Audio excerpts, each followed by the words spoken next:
There was a renowned philosophy professor named Dr. Harrison who was famous throughout the country for his wisdom. Students traveled from distant cities just to study under him, and scholars sought his advice on the most complex questions. One day, a young graduate student named Nathan arrived at his office, carrying a heavy backpack filled with books and notebooks.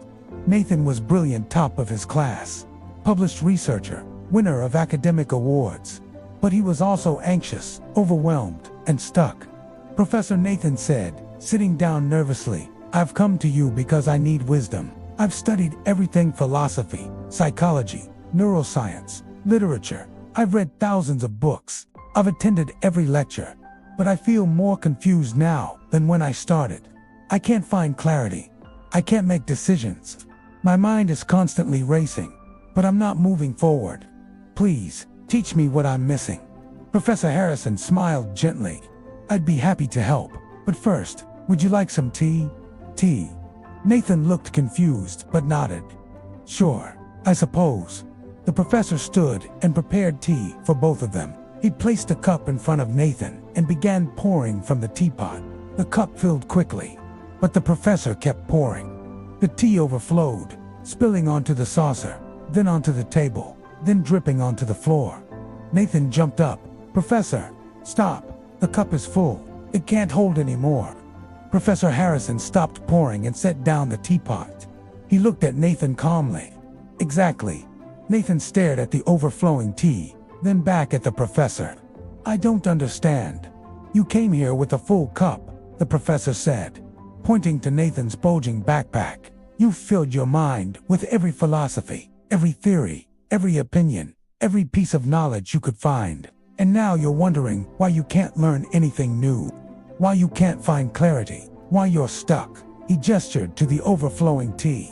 "How can I pour wisdom into a cup that's already full? How can you receive new understanding when your mind has no space left? You're not stuck because you don't know enough. You're stuck because you know too much and can't let go of any of it." Nathan sat back down slowly, the words sinking in.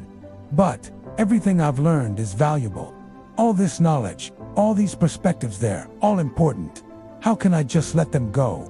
"I didn't say let them go forever," the professor replied. "I said empty your cup so there's room for something new.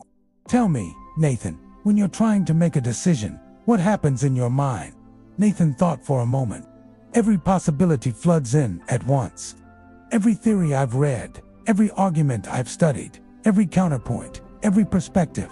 It's like 1,000 voices all talking simultaneously. I analyze from every angle until I'm paralyzed. I can't choose because I can see too many sides." "And how does that feel?" "Exhausting. Overwhelming. Like I'm drowning in my own thoughts." Professor Harrison nodded. "That's because you're carrying the weight of every book you've read, every lecture you've attended, every opinion you've encountered. Your mind has become a storage unit instead of a living space. You're so busy holding on to everything that you can't actually use any of it." He picked up the teacup, now empty after the overflow had been cleaned. An empty cup has potential. It can be filled with exactly what's needed in this moment. But an overflowing cup, it can't receive anything. It just makes a mess. "So what do I do?" Nathan asked. "How do I empty my mind after spending years filling it?" The professor stood and walked to the window. "Come here." Nathan joined him. Outside, they could see a large oak tree in the courtyard. "What do you see?" the professor asked. "A tree. Describe it to me, using everything you've learned." Nathan began immediately. "Well, from a botanical perspective, it's a quercus species, likely Quercus robur, given the leaf structure. From an ecological standpoint, it provides habitat for numerous species and contributes to carbon sequestration. Philosophically, it could represent permanence versus change, as explored in Heraclitus's river metaphor. Psychologically, trees often symbolize growth and stop," the professor interrupted gently. "Now, empty your mind. Don't analyze, don't categorize, don't intellectualize. Just look at the tree and tell me what you see." Nathan took a deep breath and tried again. For a moment, his mind raced with all his knowledge. But then, slowly, he let it quiet. He just looked at the tree. "It's beautiful," he said softly.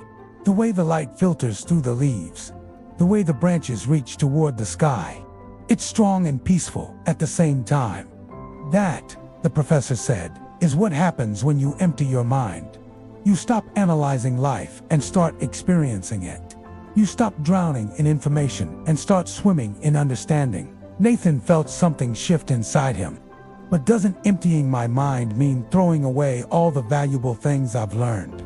No, the professor said. Emptying your mind doesn't mean forgetting. It means letting go of the need to carry it all at once. Think of your knowledge like books in a library. You don't carry every book with you everywhere you go. You know they're there when you need them, but you're not burdened by them constantly. You pick up what's relevant in the moment, use it, and put it back. He returned to his desk. Right now, you're trying to read every book simultaneously. That's not wisdom. That's noise. Nathan sat down, feeling lighter somehow, just from hearing this. So how do I practice this? How do I empty my mind? Start small, the professor said. When you face a decision, instead of immediately pulling in every theory and perspective you've ever learned, start with a simple question. What do I actually need to know right now? Not what could I know, not what might be relevant, not every possible angle. Just what's necessary in this moment. He continued, when you read a book, don't try to remember every sentence. When you have a conversation, don't plan your next response while the other person is talking. When you face a problem, don't immediately flood your mind with every solution you've ever heard of. Create space, empty the cup, then let only what's needed flow in. Nathan pulled out a notebook. Should I write this down? The professor smiled. You're doing it again. Trying to hold on to every word, to capture everything, to fill your cup. What if instead, you just listened? What if you trusted that what's important will stay with you without forcing it? Nathan slowly put the notebook away. It felt uncomfortable, almost reckless. But he listened. The mind is like water, Professor Harrison said. When it's still and clear, you can see to the bottom. You can see truth. But when it's constantly churning with thoughts, opinions, worries, and knowledge, the water becomes cloudy. You can't see anything clearly. Emptying your mind isn't about knowing less. It's about creating the clarity to see what you already know. Nathan sat in silence, processing this, for the first time in years. He wasn't frantically taking notes or analyzing or trying to connect this wisdom to 17 other philosophies he'd studied. He was just being present. I've spent so long believing that more knowledge equals more wisdom, Nathan said quietly. But I've just been accumulating weight, haven't I? Knowledge is valuable, the professor said. But wisdom is knowing when to set it down. You can't climb a mountain while carrying every book you've ever read. At some point, you have to trust that the lessons are within you and let the burden go. Nathan stood to leave, feeling different than when he arrived. Lighter, calmer. He reached for his heavy backpack, then paused. May I leave this here? He asked. Just for today. Professor Harrison smiled warmly. Empty your cup, Nathan. See what flows in when there's finally room. Nathan walked out of the office with just himself, no books, no notes, no burden. And for the first time in years, his mind felt spacious enough to actually think, to actually feel, to actually live. The lesson: your mind is overflowing right now. You're carrying the weight of every worry about the future, every regret from the past, every opinion you've heard, every expectation placed on you, every fear, every what if, every comparison, every piece of advice. And you wonder why you can't think clearly. You wonder why you're anxious, paralyzed, stuck. You wonder why more information doesn't lead to better decisions. You wonder why learning more makes you feel more confused. It's because your cup is overflowing. There is no room for clarity when your mind is cluttered with everything you're retrying to hold on to. Emptying your mind doesn't mean forgetting everything you've learned. It doesn't mean becoming ignorant or careless. It means creating space. It means letting go of the mental weight that's crushing you.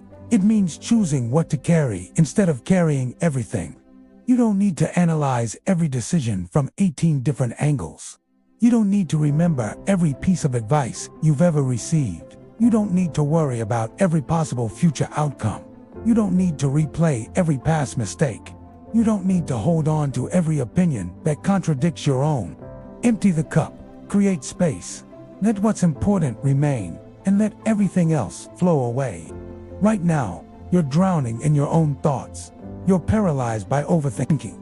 You're stuck because you're trying to carry the entire library with you everywhere you go.